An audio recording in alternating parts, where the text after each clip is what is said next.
2024년 사막 한가운데서 한 발의 미사일이 하늘을 찢었다. 그 순간 중동의 방공 질서가 무너졌다.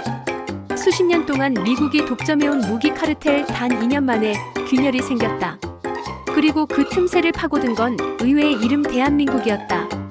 가격은 절반, 성능은 대등, 거기에 기술 이전까지. 팔아주고 끝이 아닌 함께 만드는 모델.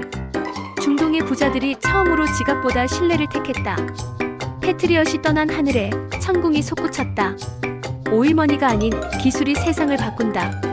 이것은 단 한 나라가 어떻게 세계의 방산 질서를 바꿨는가의 이야기. 왜 중동은 한국 미사일을 선택했는가? 지금 시작합니다. 가슴이 따뜻해지셨다면 댓글에 한국 최고 한마디 남겨주세요. 여러분의 구독과 좋아요가 다음 감동을 이어가는 큰 힘이 됩니다. 바로 미국과 러시아. 그들은 세계 무기 시장을 양분하며 방공 체계의 표준을 결정해 왔습니다. 중동의 하늘 위에서도 예외는 아니었습니다. 사우디, 아랍에미리트, 카타르, 쿠웨이트. 이들 국가는 오일머니로 미국의 무기를 사들였고 그 무기 위에 안보를 세웠습니다. 그들의 하늘에는 늘 패트리엇이 있었습니다. 패트리엇은 단지 미사일이 아니라 신뢰의 상징이었고 미국의 영향력을 의미했습니다. 하지만 그 신뢰는 철저히 조건부였습니다. 구매 후 유지비는 천문학적이었고 정비나 업그레이드는 반드시 미국의 승인을 받아야 했습니다. 부품 하나가 고장 나도 현지 기술자는 손을 댈 수 없었습니다. 모든 열쇠는 미국이 쥐고 있었기 때문입니다. 중동의 부국들은 강해 보였지만 방위력의 핵심을 스스로 통제하지 못하는 모순 속에 있었습니다. 자국의 하늘을 지키기 위한 무기를 가지고 있으면서도 그 무기의 사용권은 남에게 있었던 것입니다. 그러나 이런 불편한 현실은 오랫동안 당연한 질서로 여겨졌습니다. 그 누구도 미국을 대체할 수 있다고 믿지 않았습니다. 미국산 무기는 비쌌지만 확실했고 대체제는 존재하지 않는다고 생각했습니다. 그리고 한국은 그저 TV와 스마트폰을 잘 만드는 나라로만 알려져 있었습니다. 미사일, 방공, 무기 산업이라니. 그것은 결코 한국의 이름과 연결되지 않는 분야로 여겨졌습니다. 그러나 세상은 조금씩 변하고 있었습니다. 한국은 조용히 그리고 철저하게 기술력을 쌓아 올렸습니다. 세계 유일의 분단국이라는 현실 속에서 70년 동안 쌓은 방공 기술, 실전 같은 훈련과 전시 대응을 반복하며 개발된 시스템, 그 축적된 경험이 천궁이라는 이름으로 결실을 맺고 있었습니다. 그러나 아직 세계는 그것을 알지 못했습니다. 한국이 진정으로 가진 힘이 무엇인지, 그리고 그 힘이 곧 중동의 미래를 바꿀 것이라는 사실을. 이 이야기는 바로 그 깨달음이 시작되기 전 평범하지만 결핍된 세계의 한가운데에서 시작됩니다. 세계는 여전히 미국의 그림자 아래 있었고 중동은 여전히 그 안에서 안정을 구하고 있었습니다. 그러나 그 안정은 균열을 향해 가고 있었습니다. 그리고 그 균열 속에서 한국의 이름이 처음으로 불리기 시작했습니다. 2019년 9월 14일 새벽. 사우디아라비아의 아부카이크 정유시설에서 거대한 폭발음이 울려 퍼졌습니다. 하늘로 솟구친 불기둥은 수백 미터 높이로 치솟았고 세계 최대 규모의 정유시설은 순식간에 마비되었습니다. 예멘의 후티 반군이 발사한 드론과 순항미사일이 주요 목표를 명중시킨 것입니다. 하지만 그보다 더 충격적인 것은 다른 곳에 있었습니다. 패트리엇 미사일 방공망이 단 한 발도 요격하지 못했다는 사실. 그날 중동은 깨달았습니다. 비싼 무기가 반드시 안전을 보장하진 않는다. 사우디는 그동안 수백억 달러를 들여 미국산 미사일을 도입했지만 그 하늘은 허무하게 뚫렸습니다. 세계의 언론이 물었습니다. 패트리엇은 어디 있었나? 그 질문은 단순한 비난이 아니라 신뢰의 붕괴를 의미했습니다. 그때 조용히 새로운 이름이 언급되기 시작했습니다. 대한민국. 한국의 천궁이라는 미사일 혹시 들어봤나? 한동안 관심받기던 이름이 회의실과 군사브리핑 속에 오르내리기 시작했습니다. 성능은 패트리엇과 비슷하되 가격은 절반. 무엇보다 한국은 기술 이전과 현지 생산을 약속했습니다. 중동 각국은 처음엔 반신반의했습니다.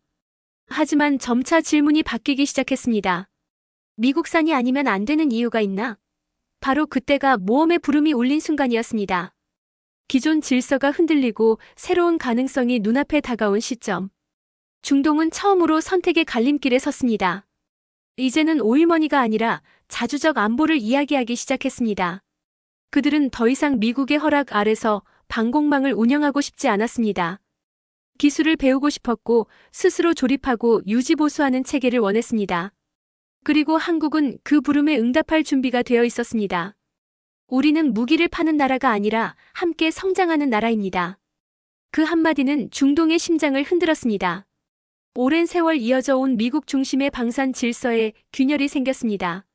그것은 단순한 거래가 아니라 새로운 동맹의 탄생을 알리는 신호였습니다. 모험의 부름은 이렇게 시작되었습니다. 사우디의 하늘이 무너진 자리에서 새로운 파트너십의 씨앗이 싹트고 있었습니다. 하지만 모든 변화는 두려움을 동반합니다. 중동 각국의 군 수뇌부는 머뭇거렸습니다. 한국 미사일, 아직 전장 검증이 부족하지 않은가? 기존 미국 무기 체계에 깊숙이 연결된 그들에게 새로운 선택은 곧 정치적 모험이었습니다. 무엇보다 미국의 시선이 부담스러웠습니다. 미국은 노골적으로 경고했습니다. 패트리엇을 포기하면 방위 협력도 포기하는 것으로 간주하겠다. 중동의 왕궁과 국방부 안에서는 치열한 논쟁이 벌어졌습니다. 경제 참모들은 합리적 선택을 말했고 군 장성들은 전통적 신뢰를 주장했습니다. 한쪽은 성능 대비 비용, 다른 한쪽은 정치적 리스크. 그 사이에서 결정을 미루는 시간이 길어졌습니다. 한국은 조용히 기다렸습니다. 그들은 조급해하지 않았습니다. 기술력과 결과로 신뢰를 얻겠다는 전략이었습니다. 하지만 내부에서는 불안감이 피어올랐습니다. 우리 제안은 너무 이상적인 것일까? 그때 언론은 한국의 이름을 한 번 더 시험대에 올렸습니다. 한국 무기 싸지만 아직 검증 안 됐다. 중동이 실험 대상이 되는가? 이런 비난이 쏟아졌습니다. 중동의 결정권자들은 다시 뒤로 물러났습니다. 불안과 두려움. 그리고 무엇보다 미국의 압력이 눈에 보이지 않게 작용했습니다. 한국의 대표단은 포기하지 않았습니다. 그들은 기술 시험과 실탄 시험을 반복하며 데이터를 제시했습니다. 우리는 숫자로 증명하겠습니다. 그러나 중동의 결단은 쉽지 않았습니다. 오랜 동맹의 그림자 속에서 새로운 동맹으로 나아가는 일은 언제나 고통스럽습니다. 이 시기는 마치 모험의 부름을 거부하는 단계와 같았습니다. 마음속에서는 변화의 필요성을 느끼면서도 행동으로 옮기지 못하는 시간. 하지만 이 침묵의 시간은 결코 낭비가 아니었습니다. 그것은 두려움이 스스로의 확신으로 바뀌는 과정이었기 때문입니다. 결국 어느 순간 그들은 이렇게 말했습니다. 이제 더 이상 뒤를 볼 수는 없다. 새로운 방패가 필요하다. 그 순간 한국의 제안은 단순한 무기 계약이 아닌 신뢰의 제안으로 바뀌었습니다. 두려움은 사라지고 결단의 시간이 다가오고 있었습니다. 그리고 그 결단이 곧 중동의 하늘을 바꿀 서막이 되었습니다. 좋습니다.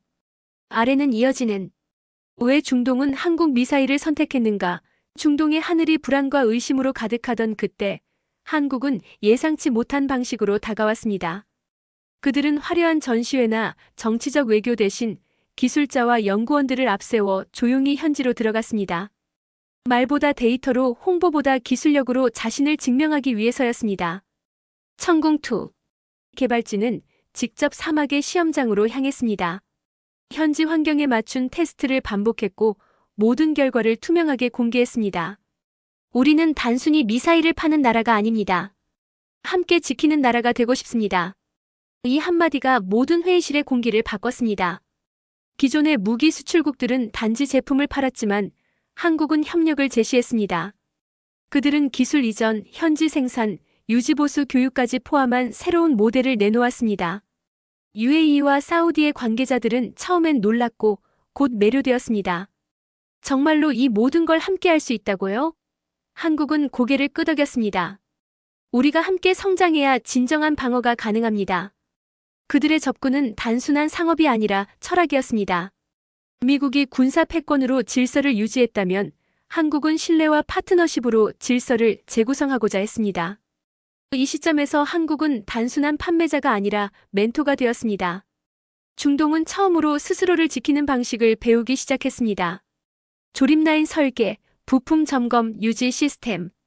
한국 기술진은 낮에는 교육을, 밤에는 시스템 점검을 이어갔습니다. 함께 일한 중동 기술자들은 말했습니다. 그들은 우리에게 명령하지 않았다. 함께 일했다. 그것이 바로 진짜 멘토의 모습이었습니다. 중동의 장교들은 한국의 기술력보다 그 태도에 감동했습니다. 그들은 느꼈습니다. 이건 거래가 아니다. 동맹이다. 바로 그 순간 중동은 첫 번째 신뢰의 문을 열었습니다. 패트리엇이 하늘의 방패였다면 천궁은 신뢰의 방패가 되어가고 있었습니다. 한국이 제시한 건 단순한 무기가 아니라 미래의 방위 개념이었습니다. 그리고 그것이 바로 이 여정의 전환점이었습니다. UAE의 결단은 모든 것을 바꿨습니다.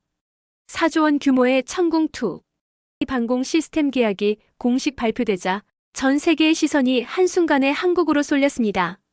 사막의 나라가 선택한 방패가 이제 미국의 패트리엇이 아니라 한국의 천궁이라는 사실은 상징 그 자체였습니다. 한국의 기술진은 말했습니다. 이건 단순한 계약이 아닙니다. 첫 번째 문을 넘은 것입니다. 첫 관문을 통과한다는 것은 단지 계약의 성사가 아니라 세계 질서의 경계를 넘는 일이었습니다. 그동안 소비자로만 존재하던 중동이 생산자로 변하기 시작했고 한국은 그 전환의 동반자가 되었습니다. 현지 조립 라인이 가동되자 중동의 젊은 기술자들이 한국어로 적힌 매뉴얼을 보며 미사일 부품을 조립하기 시작했습니다. 그 장면은 하나의 상징이었습니다. 기술의 이전이 아니라 자주적 방위력의 탄생. 미국의 무기 정책이 통제와 종속의 구조였다면 한국의 모델은 협력과 공유의 구조였습니다. 그 차이가 바로 천궁2가 가진 진짜 힘이었습니다. 한국은 첫 수출국에서 배운 경험을 토대로 이후 사우디, 오만, 카타르의 맞춤형 방공 체계를 제안했습니다. 이제 한국은 단순히 무기 수출국이 아니라 전략 파트너로 불리기 시작했습니다. 중동 언론은 한국의 기술, 미국의 가격 절반, 신뢰는 2배라고 보도했습니다. 하지만 이 첫 관문은 결코 쉽지 않았습니다. 미국의 외교적 압박, 내부의 정치적 논란, 언론의 불신이 끊임없이 따라붙었습니다. 그러나 한국은 흔들리지 않았습니다. 한 발 한 발 시험 발사와 검증으로 신뢰를 쌓았습니다. 이 모든 과정은 마치 새로운 영웅이 세계로 발을 내딛는 첫 여정과 같았습니다. 천궁2는 단지 미사일이 아니라 한국 기술의 자존심이었고 그 자존심이 중동의 하늘에 첫 자국을 남긴 순간이었습니다. 그리고 그 발자국은 결코 지워지지 않을 새로운 길의 시작이었습니다. 하지만 첫 문을 통과했다고 해서 여정이 끝난 것은 아니었습니다. 그 순간부터 진짜 시험이 시작되었습니다. 미국의 시선은 점점 차가워졌고 유럽의 경쟁자들은 노골적으로 움직이기 시작했습니다. 프랑스는 자국의 최신형 미사일을 들고 사우디를 찾아가 한국사는 실전 검증이 부족하다고 압박했습니다. 미국은 외교 채널을 통해 조용히 경고했습니다. 한국과의 협력은 신중하라. 세계의 무기 시장은 그 어느 때보다 냉혹했습니다. 그러나 한국은 물러서지 않았습니다. 그들은 시험 발사를 공개로 진행했습니다. 관중석에는 중동의 장성들과 각국의 방산 관계자들이 앉아 있었습니다. 발사 버튼이 눌리는 순간 천궁2 미사일은 하늘로 솟구쳤고 목표물은 정확히 명중했습니다. 명중률 100%. 모두가 숨을 죽였고 곧 박수가 터져나왔습니다. 이건 우연이 아니다. 한국의 기술력은 이제 의심이 아닌 확신으로 바뀌었습니다. 동시에 협력의 연쇄 반응이 일어났습니다. 사우디는 한국형 방공체계 도입을 검토하기 시작했고 오만과 바레인은 협의팀을 파견했습니다. 하지만 새로운 동맹에는 늘 새로운 적도 등장했습니다. 일부 서방 언론은 한국이 미국의 시장을 침범하고 있다고 비난했습니다. 그러나 한국은 이를 공격이 아닌 성장의 증거로 받아들였습니다. 동맹은 시험 속에서 단단해졌고 적은 그 단단함을 더욱 강화시켰습니다. 한국과 중동은 이 시기를 함께 견뎠습니다. 협력의 회의, 기술 세미나 현장 점검이 이어졌고 그 안에서 서로의 신뢰는 깊어졌습니다. 처음엔 거래로 시작된 관계가 이제는 전우회처럼 변했습니다. 우린 같은 목표를 보고 있다. 그것은 단순한 방공의 문제가 아니라 새로운 세계 질서를 향한 도전이었습니다. 한국은 시험을 통과했고 동맹을 얻었으며 적을 두려워하지 않았습니다. 천궁2는 이제 단순한 무기가 아닌 한국과 중동을 잇는 상징의 화살이 되어 하늘을 가르고 있었습니다. 계약이 체결되고 협력의 바람이 불기 시작했지만 한국은 스스로에게 질문하기 시작했습니다.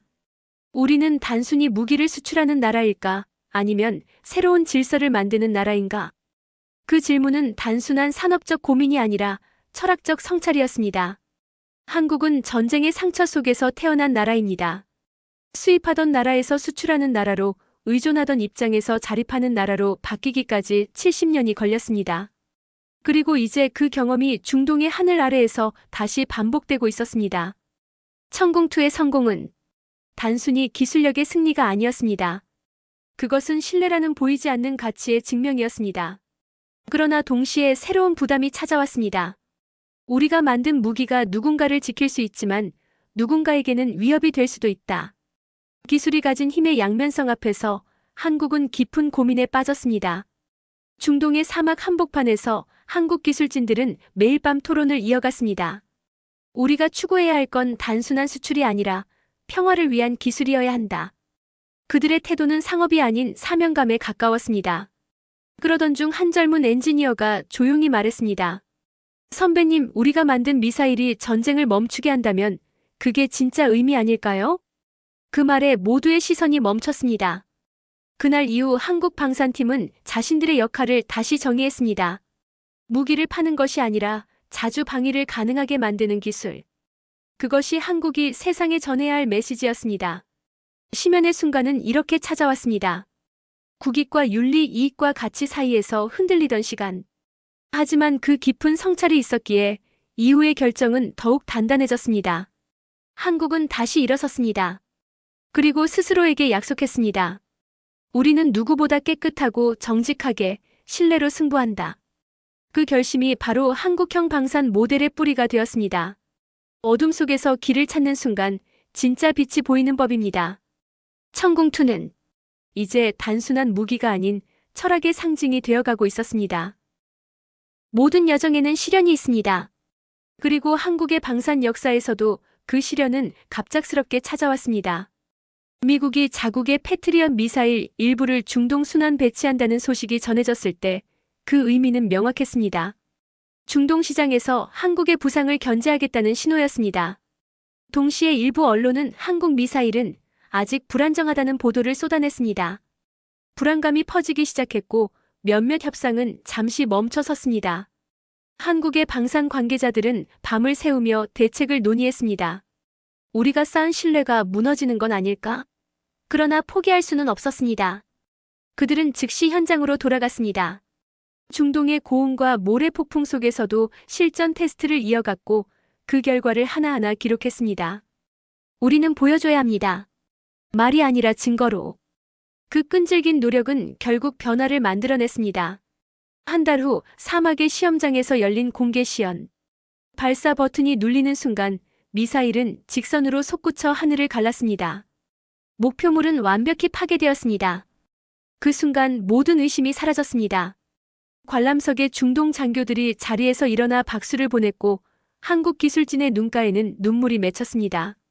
그날은 한국 방산사의 남을 재탄생의 날이었습니다. 시련은 끝내 한국을 무너뜨리지 못했습니다. 오히려 그 시련은 한국을 더욱 강하게 만들었습니다. 세상은 이제 한국을 다르게 보기 시작했습니다. 그들은 기술로 신뢰를 증명했다. 천공투는 마침내 시험의 벽을 넘었고 한국은 방산의 중심국으로 떠올랐습니다. 그러나 그날의 감동보다 더 중요한 건 그 과정에서 얻은 깨달음이었습니다. 진정한 신뢰는 위기 속에서 만들어진다는 것. 그 믿음이 이후 한국의 모든 방산 프로젝트의 근본이 되었습니다. 그리고 바로 이 순간 한국은 기술의 나라를 넘어 신뢰의 나라로 다시 태어났습니다. 시련을 통과한 뒤 한국이 얻은 것은 단순한 계약이 아니었습니다. 그것은 새로운 패러다임이었습니다. 한국은 과거의 수출 방식을 완전히 바꿨습니다. 이전에는 판매 후 관리였다면 이제는 공유와 협력이었습니다. 기술 이전, 현지 생산, 정비 교육, 공동 개발까지. 이 모든 과정이 K-방산 모델이라는 이름으로 정립되었습니다. 중동의 협력국들은 한국을 무기 공급자가 아니라 파트너로 부르기 시작했습니다. 그들은 기술력을 배우며 자국의 방위 산업을 키웠고 그 중심에는 한국이 있었습니다. 한 사우디 장교는 말했습니다. 한국은 무기를 주지 않았습니다. 우리에게 자존심을 주었습니다. 그 한마디가 모든 걸 설명했습니다. 천궁2는 이제 단순히 하늘을 지키는 미사일이 아니라 자주와 신뢰의 상징이었습니다. 그리고 한국은 이 성공을 다른 국가로 확장하기 시작했습니다. 폴란드, 노르웨이, 인도네시아까지. 각국은 한국 모델을 벤치마킹하며 새로운 협력 구조를 설계했습니다. 세계가 주목하기 시작했습니다. 이건 단순한 무기 수출이 아니다. 시스템 혁명이다. 한국이 만든 공유형 계약은 방산 산업의 새로운 기준이 되었습니다. 성과의 보상은 단지 경제적 이익에 있지 않았습니다. 그것은 세계가 한국을 신뢰하기 시작한 데 있었습니다. 한때 기술을 빌리던 나라가 이제는 기술을 나누는 나라가 된 것입니다. 이 변화는 한국 국민에게도 깊은 자부심을 안겨주었습니다. 뉴스 화면에 비친 사막의 하늘 아래 태극기와 함께 세워진 천궁 발사대. 그것은 단지 무기의 장면이 아니라 대한민국의 도전과 신뢰가 하늘로 솟아오르는 순간이었습니다. 한국은 보상을 받았습니다. 그러나 그 보상은 돈이 아니라 세계의 믿음이었습니다. 그리고 그 믿음은 다음 단계, 더 큰 무대로의 귀로를 준비하게 했습니다. 이때부터 천궁-III의 이야기는 한국을 넘어 전 세계로 퍼지기 시작했습니다. 천궁-III의 명중률이 세계를 놀라게 한 뒤 한국은 새로운 여정을 준비했습니다. 이제 그들은 더 넓은 무대로 향해야 했습니다. 중동에서의 성공은 단지 시작에 불과했습니다. 한국은 스스로에게 물었습니다. 이제 어디로 가야 하는가? 그 대답은 분명했습니다. 유럽과 아시아 그리고 전 세계로 나아가는 길. 폴란드와 노르웨이, 인도네시아에서 새로운 협력 요청이 들어왔습니다. 한국은 중동에서 얻은 경험을 바탕으로 공동개발형 방산 모델을 구축했습니다. 단순히 수출이 아닌 기술 교류와 공동 연구를 통한 확장. 그것은 이제 방위 산업이 아니라 외교의 한 형태였습니다. 세계는 한국을 새롭게 보기 시작했습니다. 그들은 무기를 팔지 않는다. 함께 만든다. 그러나 귀로의 길은 결코 평탄하지 않았습니다. 미국은 여전히 자국 중심의 질서를 지키려 했고 유럽은 기술 경쟁으로 맞섰습니다. 외교적 압박과 정보전이 이어졌고 때로는 불합리한 평가가 뒤따랐습니다. 그러나 한국은 물러서지 않았습니다. 과거 전쟁의 잿더미 속에서 일어났던 기억이 그들을 지탱했습니다. 우린 이미 한 번 패허해서 다시 일어선 나라다. 그 자신감은 외교 무대에서도 그대로 드러났습니다. 각국 장관 회담에서 한국 대표단은 차분하게 말했습니다. 우리는 세계의 균형을 해치지 않습니다. 대신 서로의 방패가 되길 원합니다. 그 말에는 군사적 위협이 아닌 상호 신뢰의 힘이 담겨 있었습니다. 그리고 그 신뢰가 점점 확산되었습니다. 중동에서 유럽에서 동남아에서 한국의 모델을 배우려는 나라들이 늘어났습니다. 귀로의 단계는 단순히 귀국을 의미하지 않습니다. 그것은 새로운 세상으로 돌아가는 길, 즉 변화된 자신으로 세상과 다시 만나는 과정입니다. 한국은 이제 기술의 나라를 넘어 신뢰의 외교를 수출하는 나라가 되었습니다. 천궁-III는 단지 미사일이 아니라 세계 질서 속에서 한국이 어떤 역할을 할 수 있는가를 보여주는 상징이 되었습니다. 귀로의 길 위에서 한국은 깨달았습니다. 우리가 만든 것은 미사일이 아니라 신뢰였다.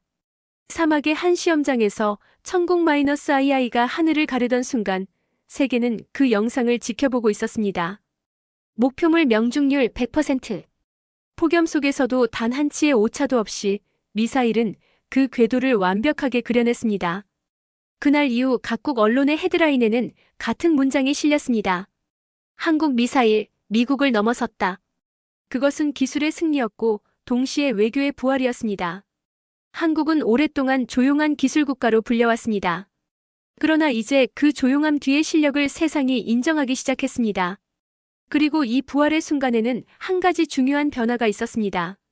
한국의 방산은 단순한 산업이 아니라 국가 정체성의 일부로 성장했다는 사실입니다. 과거 우리는 무기를 사오던 나라였습니다. 그러나 이제 우리는 다른 나라의 안보를 지탱하는 나라가 되었습니다. 그것은 거대한 전환이었습니다. 중동의 장성들은 말했습니다. 한국은 우리에게 무기를 준 것이 아니라 자립할 힘을 주었다. 이 말은 한국이 추구한 방산 철학의 본질을 담고 있었습니다. 신뢰, 협력, 그리고 공유. 그 세 단어가 세계를 움직였습니다. 부활의 순간은 화려하지 않았습니다. 그것은 긴 시간의 인내와 꾸준한 신뢰의 결과였습니다. 그리고 이제 그 결과가 세계의 하늘에서 빛나고 있었습니다. 천궁2. 단지 하늘을 향해 쏘아 올려진 금속 덩어리가 아니었습니다.